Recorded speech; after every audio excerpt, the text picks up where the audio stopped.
Effectivement, c'est un sujet qui est au cœur des discussions actuellement que la santé des enfants, qui jusqu'à présent n'était pas en cause par ce virus qui les infecte très peu et pour lequel on a aujourd'hui accumulé des évidences qui laissent à penser que ils sont pas du tout en première ligne dans la chaîne de contamination.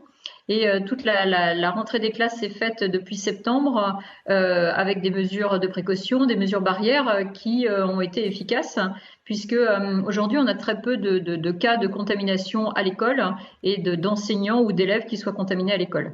Par contre, ce qu'on observe depuis quelques semaines, c'est effectivement un afflux massif dans nos services d'urgence, dans nos services d'hospitalisation, d'enfants qui vont mal, avec des idées noires, avec des idées suicidaires, avec des gestes suicidaires, chez des enfants qui sont même jeunes.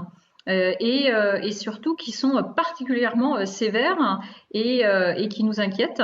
Et donc c'est ça dont on a pu échanger effectivement avec Emmanuel Macron qui avait réuni des pédopsychiatres et des pédiatres pour prendre la mesure de ce qui se passait et pouvoir discuter des solutions qu'on pouvait proposer pour ne pas aggraver ce qu'on observe déjà. Madame Grallegan, quand vous dites jeune, c'est quel âge? Alors on sait qu'il y a un âge qui est difficile autour de l'adolescence et de ce bouleversement qui est finalement universel.